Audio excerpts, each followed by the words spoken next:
Hey folks, Grego here with another snack food quickie. This one here is a company that I had never heard of before.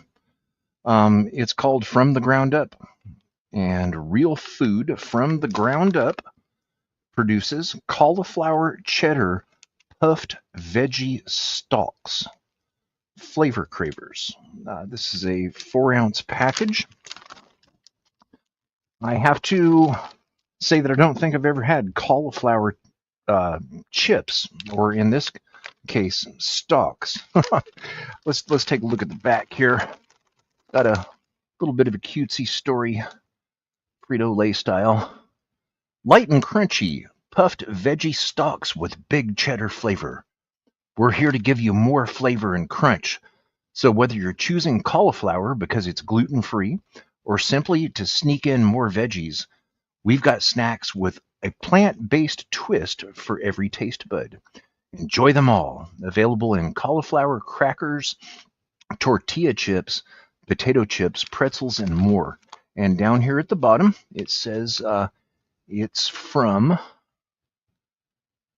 the Ground Up Snacks. And that appears to be their social handle on Instagram and Facebook. Flavor cravers. So let's check these out. I've never tried them. Oh, let's look at the ingredients first. Ingredients here are really, really small. Okay. All right. So they're cauliflower snacks, but is the first ingredient cauliflower? Nope, it's not. It's cassava. Are you sitting there like I did, going, "What the hell is a cassava?" Well, I'm gonna show you. Sunflower oil, cauliflower, parboiled rice and rice flour, sorghum, whole grain brown rice, salt, natural flavors, maltodextrin, and it has a vegetable blend of spinach, broccoli, carrots, tomatoes, and beet with shiitake mushroom, paprika extract, lactic acid for flavor. Wow, what am I getting into here? On the front, it just says cauliflower. And now we have all of that? It sounds healthy. I'm kind of scared now. All right. Let's see. What's a cassava? I do have a description of a cassava right here. This moment was prepared for. Okay. A cassava, also known as a yucca, a starchy root vegetable widely cultivated as a food crop in tropical and subtropical regions. It's a staple in many parts of the world, including Latin America, Africa, and Asia. The root is a significant source of carbohydrates, and it can be prepared in various ways, similar to potatoes, such as boiling, mashing, frying, or baking.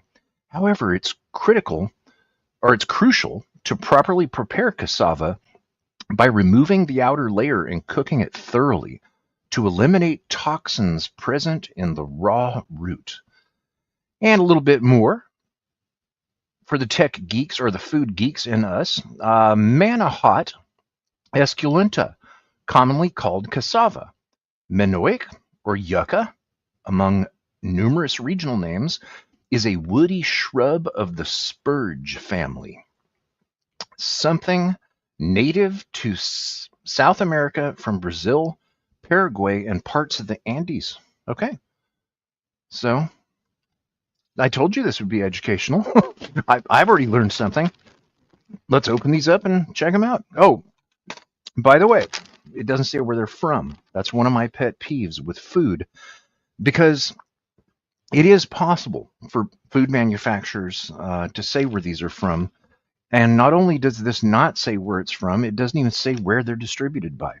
So if it's proudly made somewhere, why does it say proudly made in? How hard would that be? That would really increase my confidence for transparency as a consumer. And these seem to target a health food market. And health food market people are picky people. I would think they would want to know where their food is from just as much as me. Oh, haha. Okay, My plan just got thrown off here. These are a lot bigger than I thought. What I was going to do was spice them up with what's called a fire and ice pepper that I just picked out of our own garden. I was going to chop this up and make a ring, such as a ring of fire, and put rings of the pepper around these sticks or stalks, but they're too big to do that. I don't think it's going to work. Let me see. Would that work? I think it might. Okay, so let's check out. Oh, first of all, what's in the bag? Here's what's in the bag. Looks like a bunch of tubes. What's on the nose? I don't know. I can't identify what's on the nose. All right, so here's what one looks like. You can see through it. Little tube here. All right, let's check it out. Cassava with cauliflower and a whole hell of a bunch of other things.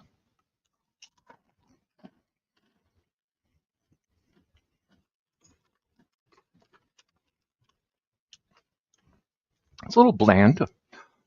Here. Let's see if this will work. Here, let me just cut the end of this pepper off. There we go. Let's cut another piece off and make a ring. Okay, and here I have a fire and ice pepper ring. Let's go ahead and put the ring on the tube. And it's not working well. It's wanting to break. Okay, so let's see what these are like when they're made more interesting with a nice hot pepper. Yeah, all the difference in the world. Now that's an interesting snack. You won't find these in stores. You have to grow them yourself. Just get a Hungarian wax pepper. Those are in most grocery stores. Ooh, this one's hot. I'm getting the ice from this pepper. But, with these here, would I buy these again? Probably not. And I sympathize with people that have celiac or a gluten allergy. That's so for the purposes of people that are looking at certain things to eliminate from their diet, these are a good base, but I would do something more to make them more interesting. These need some sort of a dip or something else other than on their own. I would even suggest taking some monosodium glutamate powder and sprinkling it into the bag and shaking it up. Okay. I have nothing against monosodium glutamate, and there is a history behind that thing, which I will cover on this channel one of these days. But on their own, they're a good base. I would not say that this is an individual stand-alone snack. Sour cream, ranch dressing, yes. Or as the candy man over in England says, ranch. I think I'm just going to start calling it ranch because that just sounds beautiful. These would go great with ranch.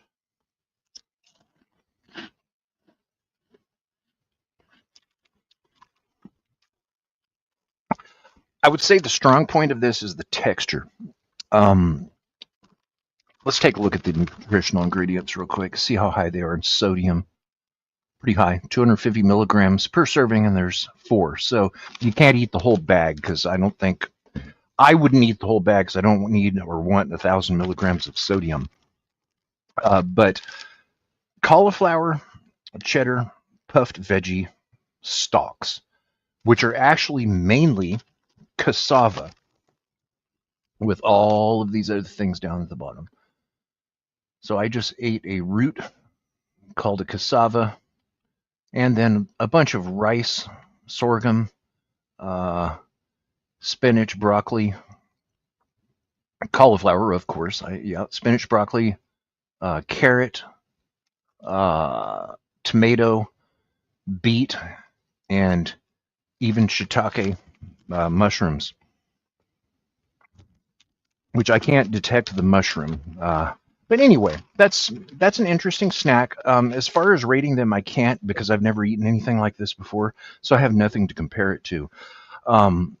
As far as would I eat them again, on a scale of 1 to 10, I would say 6 or 7, um, but only in a situation where there was something else being done to them, such as where they were being served with a dip.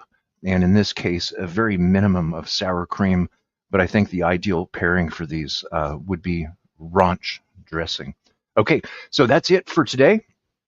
If you are enjoying these videos, they were inspired by the Tase T Kaaake channel, who also started a weekly live variety program called Spill the Geek Tea. I'm a host on there. The links are below. Check out those two channels as well. And also check out Industrial Industries World Radio with DJ Glowing Ice over in St. Louis. He does some wonderful food tasting videos as well. So if you're enjoying these, hit like and subscribe. And if you've ever thought of making your own food tasting video, go for it, because it's really fun. It's actually a little bit addicting to do, so look out for that. You might end up with a shelf of all kinds of snacks, and be forewarned, they have expiration dates, so keep it in control. Until next time, peace out.